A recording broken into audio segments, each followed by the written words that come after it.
Hey everybody, Larry here, Boxcars Garage. Hey, I'm sorry it's been a little bit, but we are going to get you caught up in the project on the 34 and let you know what's been going on. So let's get at it.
So the car is definitely in a different state than my last video left it. If you remember, we were doing work on basically deconstructing the front end of the car because they had moved the entire, well, not the entire front end. Well, yeah, they did actually. They put a 3536 spring forward setup underneath this car, and they did that in order to make room for that 289 that was in here.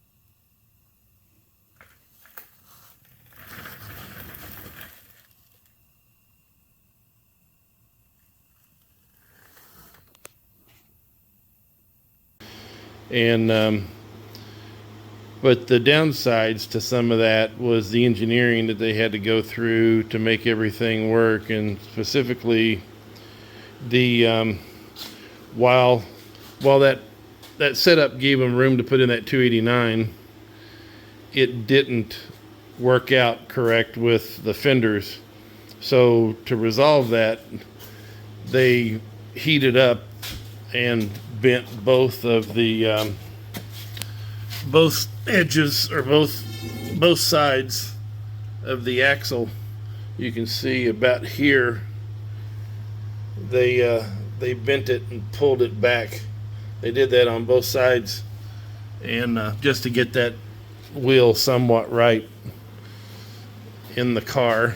And so what I ended up doing was I had an original Model A front crossmember, and I adapted it to be able to work with my radiator that was set up for a V8, a modern V8. And I had to channel this out and reinforce it on the underneath side. And while I was at it, I went ahead and put 7 degrees in this cross member. I had it all on the floor, and if I've got some videos of that process, I'll cut away.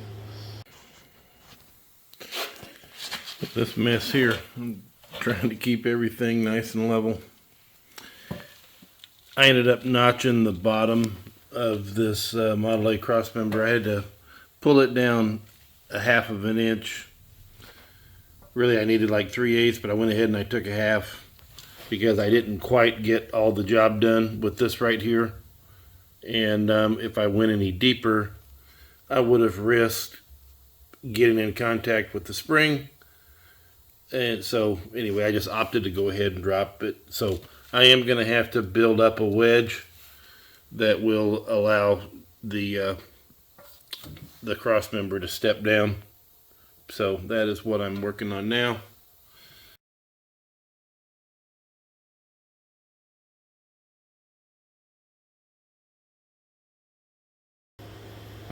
I essentially built the caster into this as it sits in the frame.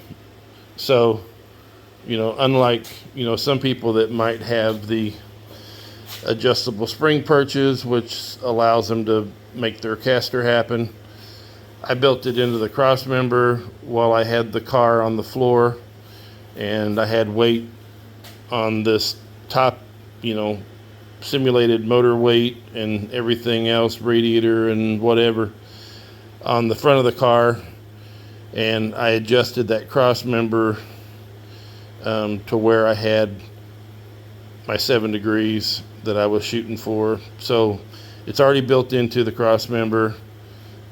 It could be locked down right now and everything should work out. It's not locked in yet because I really need to move this Crossmember over about 3/16. It's not quite on the line like it's supposed to be. So I need to trim it back a little bit. I need to slip that thing over, and then it'll be where I want it. I focused a lot of my effort on getting everything squared up, level, and you can see I built basically a frame jig before I cut. This is the original frame. Before I cut this frame apart, while it was all still together in the form that it was with the car, I set up these, I'm just going to call them jig supports here. It's a really heavy wall tubing there, like 1/4 inch heavy wall tubing, and I've got like 4 of them positioned down the line, and I got these uprights holding the frame where it was set up underneath the car, and now during the process of me boxing in this frame, which is coming up here shortly, I can keep everything secured and held down tight while I do my fabrication and weld in my boxing plates. But before I do the boxing plates, I've got some captured nuts, some cage nuts to sort out. I had a few of them that went bad on me during the removal process, and then some might be able to be cleaned up, or I might swap them all out for another bolting solution. Henry Ford loved fine thread bolts, and I'm all for them as well if I've got them. But if I don't have them, I try to get, you see all the bolts I've got in here. This is like a coffee can of bolts, coarse thread, that I'm interested in using. So I might end up coming up with a caged nut solution for these coarse thread bolts here. I've already got them. It's a shame not to use them. But I've got to do that before I box in my frame. So, yeah, that is the next big step, is sort out my nuts. And I forgot to mention, you'll see the X-member is pulled out of here. I anticipated that to either need to be severely cut back or altered, so I just decided to go ahead and take it out. My transmission choice going behind the 289 is going to be an AOD automatic, and I foresee myself having to change probably the whole profile of this K-member. This area right here is probably going to be changed on both sides, which means that my whole brake setup that I spent so much time doing, kind of out of order really now as I look at it, but that's all going to change. It's all going to be done over again. I had a C-notch previously that had been all chopped up, and half of it was cut out of the car. It was butchered. And anyway, so I redid the C-notch on this side. The other side was good. Everything was where they were supposed to be, so I'm okay there. I had to do a lot of straightening on the frame, and I had some areas there on the frame that needed some individual work, so I've went along the frame. You can see it's all been sandblasted. I'm going to call that the first round of sandblasting. I'm going to have to go back and do a little bit of spot sandblasting here and there before I want to put primer over it. Everything's been checked and triple checked for square as far as parallelism between the two rails. I'm happy with how the frame's set, and I just got to keep it this way during the process. I still have a rear cross member that I need to put in that's going to carry some coilovers, and I done a little bit of work and made something, and I don't know if I'm going to use it now. I made this the other day, some heavy wall tube, and I was going to we'll see. This still may work out for me. It may not, I don't know. But let's go look at the car, see what state it's in. So here she is. Got her pulled off the frame, as you can see. She's sitting up there waiting to get some work done on her. I'm trying to get the frame under control.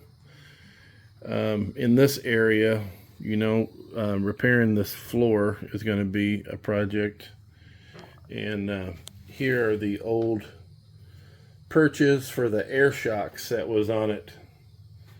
And this channel is going to end up going away. It's going to be cut away when I get into redoing this floor. And that is a big project ahead, but I don't think it's going to be that big of a deal. Floor is pretty good. It's just got a few spots here and there. I'd say the battery compartment area is really the worst.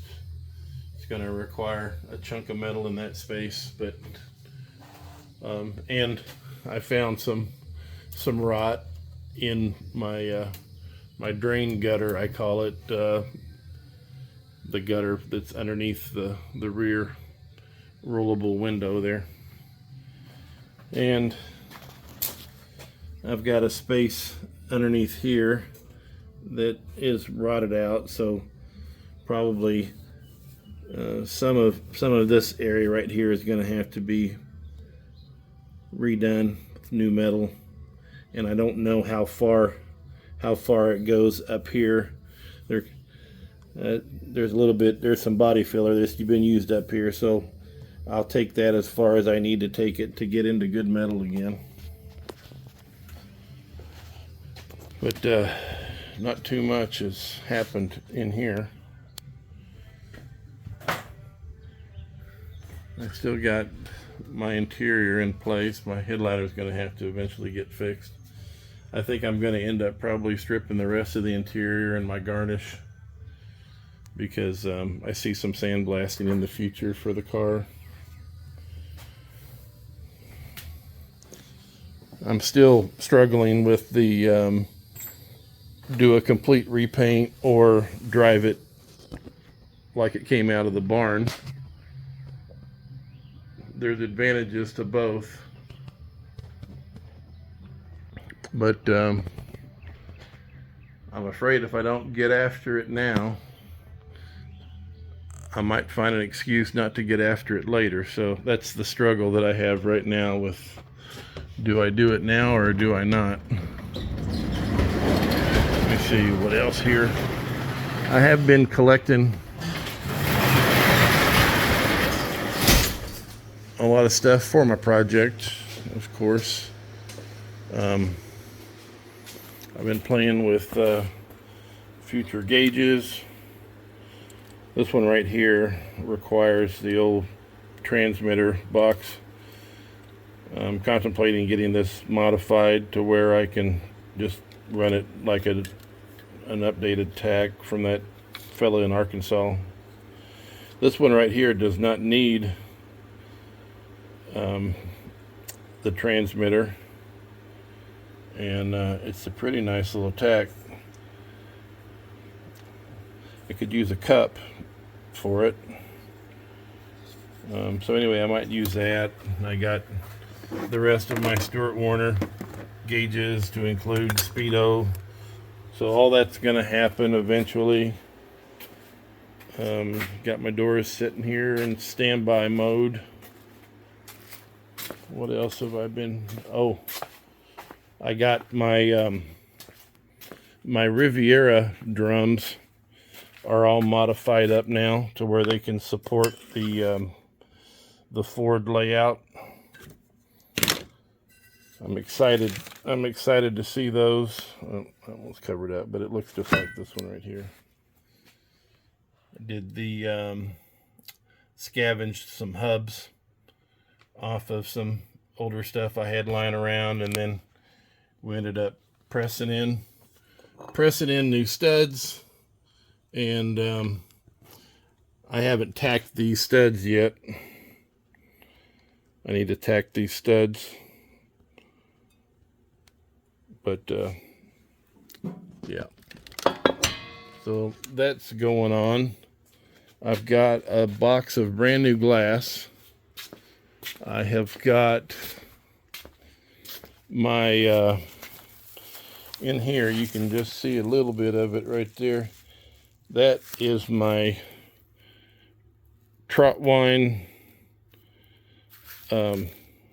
front windshield frame, and it got chromed there in Custom Chrome, Grafton, Ohio. Really nice job. I took it off and looked at it the other day. You'll have to trust me, it is really nice. Probably nicer than I deserve, but it's nice. Got all new rubbers for the car, all the gaskets. This is actually a new old stock front windshield gasket that I got the other day with a bunch of 33, 34 parts. I still really haven't sorted through it all. I got it here on the table. Got some really nice parts from a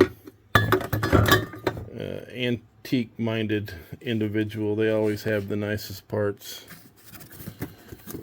and a lot of it was new old stock stuff. Got some shocks and some bumper mounts and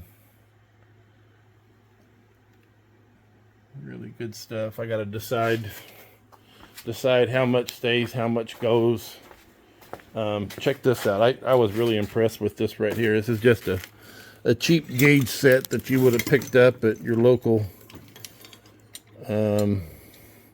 auto shop back in the day, but it's still nice, and you could put that on any car and it look good right now.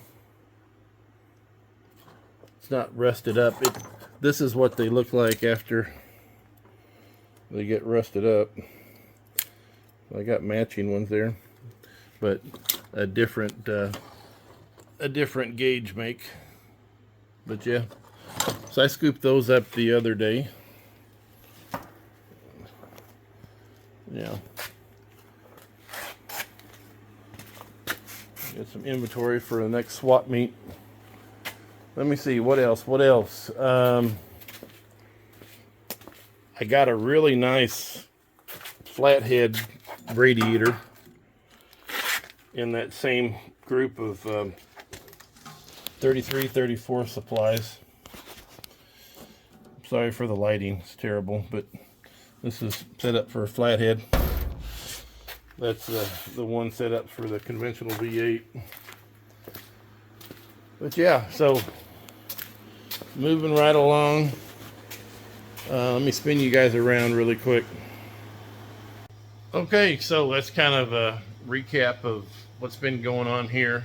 And my game plan is to pick up the videos again when I'm getting those nuts sorted out and the boxing plates.